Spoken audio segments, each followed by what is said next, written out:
Hello, good morning students. अपन ने देखो कल थोड़े बैक्टीरिया के डिस्कवरी और कैरेक्टर्स कर लिए थे।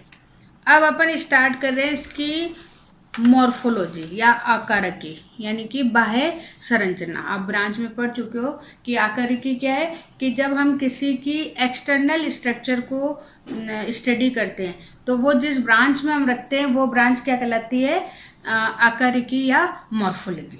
अब देखो यहाँ पे अगर हम वैसे देखें तो अधिकतर जो बैक्टीरिया या जीवाणु हैं वो रॉड शेप होते हैं, यानी कि जैसे यहाँ पे मैं दे रही हूँ तो बैसिलस या रॉड शेप होते हैं।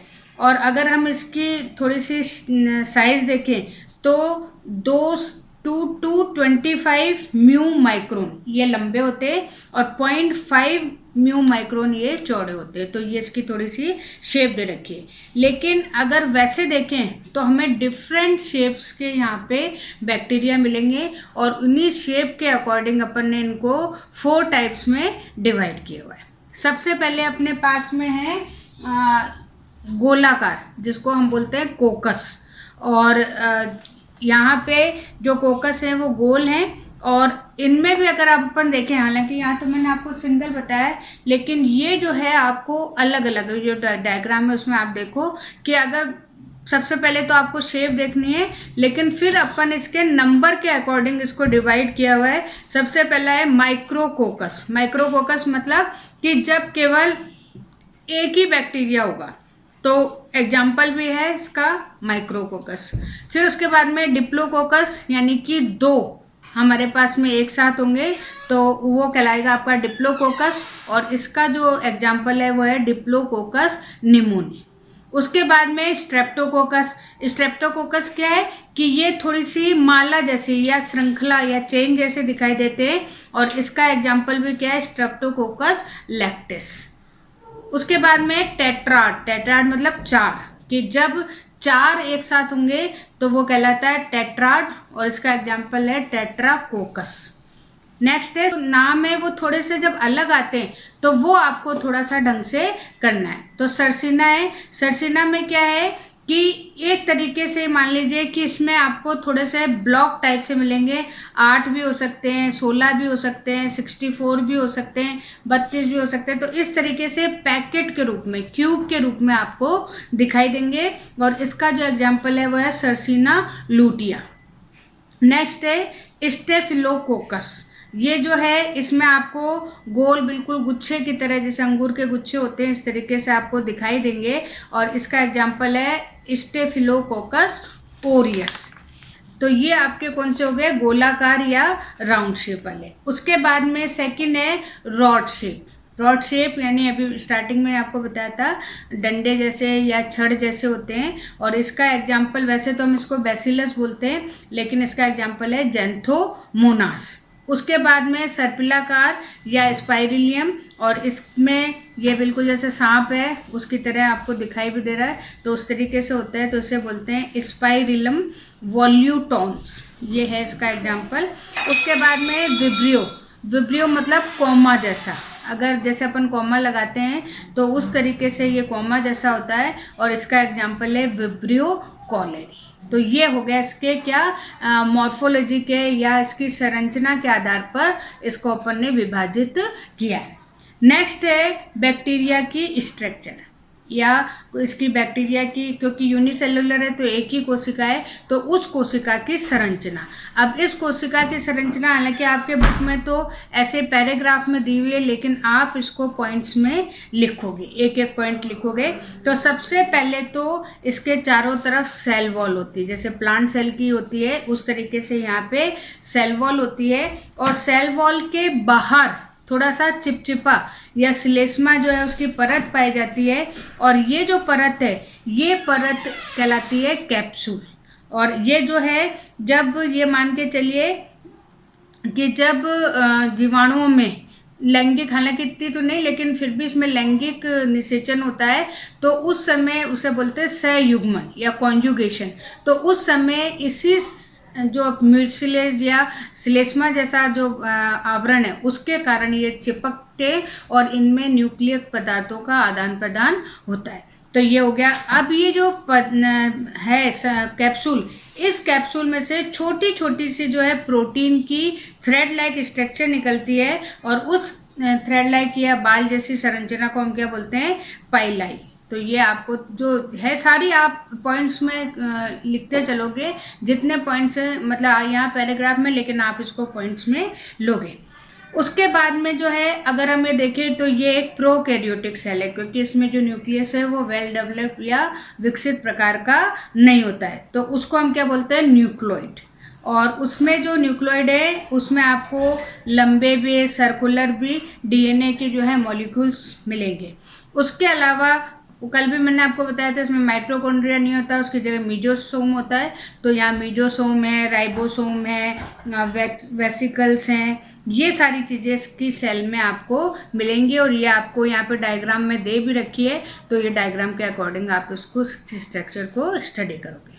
उसके बाद में फिर यहाँ पर एक और इम्पॉर्टेंट चीज़ आ रही है, और वो आ रही है कसाबिका फ्लैजिला, जो कि लोकोमोशन या गमन अंग कहलाता है। और इसी के आधार पे देखो यहाँ पे कुछ अलग अलग डायग्राम भी हैं। तो ये जो है सबसे पहली बात तो ये इसके गमन में सहायक होता है। और ये किसका बना हुआ होता है, ये बना हुआ होता है फ्लैजिलिन। ये एक प्रोटीन है जिसकी ये बनी हुई होती है, इसीलिए इसका इंग्लिश में अपन क्या बोलते हैं, फ्लैजिला नाम है, हिंदी में इसको कसाबिका बोलते हैं। और यहाँ पर इसकी संख्या के आधार पर, इसकी उपस्थिति के आधार पर जो है यहाँ पे कुछ अलग अलग जो है बैक्टीरिया दे रखे हैं।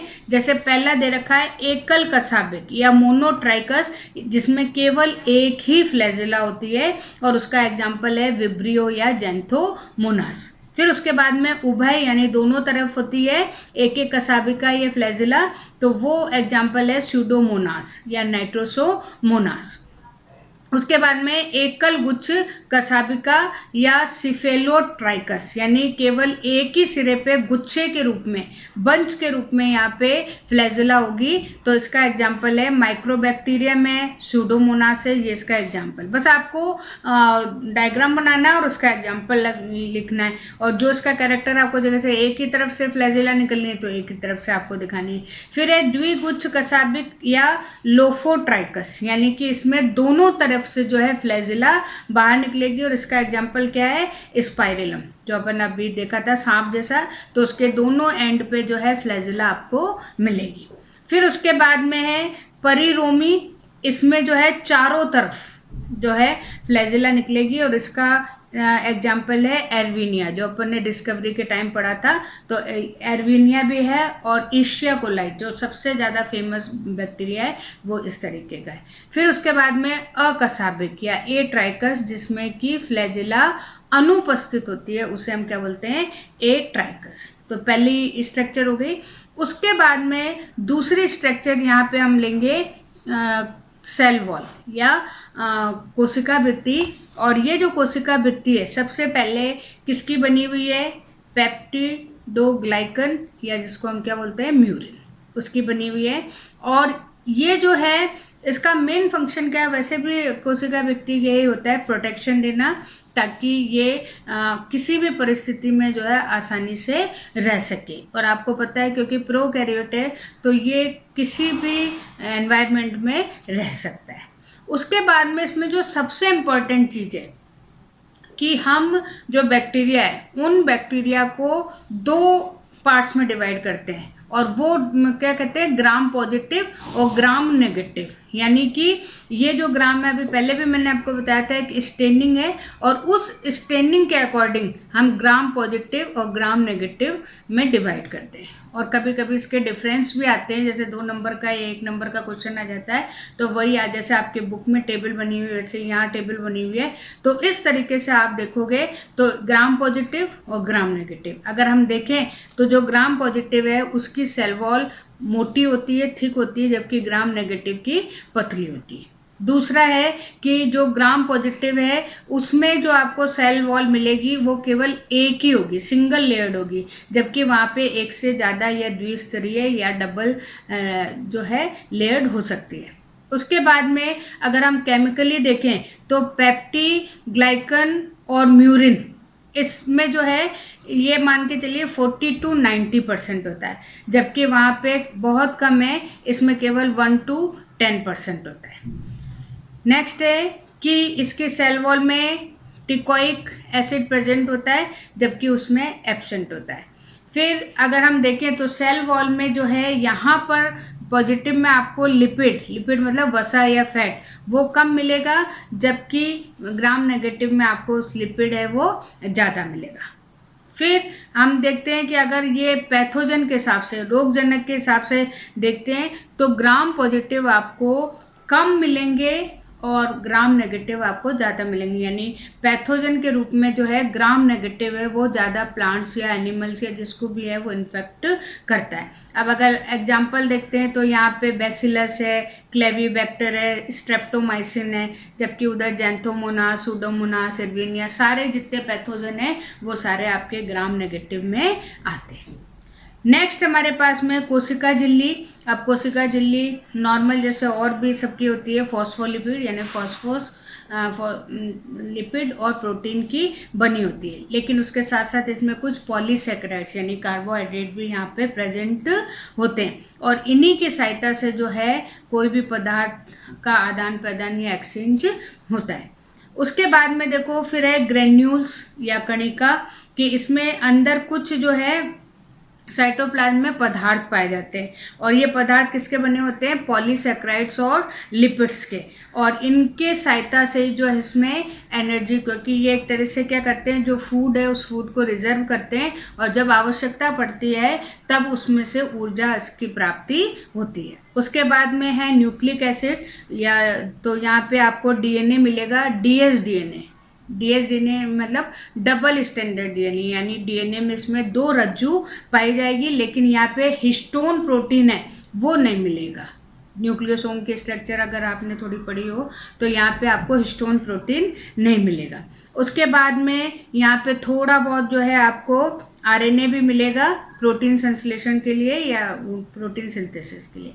नेक्स्ट जो सबसे इम्पॉर्टेंट है प्लाज्मिड, आप बायोटेक्नोलॉजी वाले चैप्टर पढ़ चुके हो तो आपको पता है कि एक्स्ट्रा इसमें डीएनए होता है और उसे हम क्या बोलते हैं, प्लाज्मिड, और इस प्लाज्मिड से जो है हम बायोटेक्नोलॉजी में काम में लेते हैं। इसकी सहायता से जो है वांछित या डिजायर्ड जीन को एक से दूसरे में ट्रांसफ़र करते हैं। उसके बाद में मीजोसोम, तो ये एक तरीके के क्या हो गए, माइटोकॉन्ड्रिया हो गए, और ये बिल्कुल उसी तरीके से थोड़ी सी स्ट्रक्चर होती है, और इसमें जो है श्वसन के बाद में या रेस्पिरेशन के बाद में जो है ऊर्जा का एटीपी के रूप में जो है निर्माण होता है। उसके अलावा ये जब डिवाइड होता है बैक्टीरिया 1 से 2 में बदलता है तो उस समय भी जो है डीएनए रेप्लिकेशन या डीएनए पुनरावृत्ति में ये हेल्प करता है, यानी डीएनए को डबल करने में हेल्प करता है। तो यहाँ पे आज अपनी ये स्ट्रक्चर हो गई कंप्लीट। अब जो है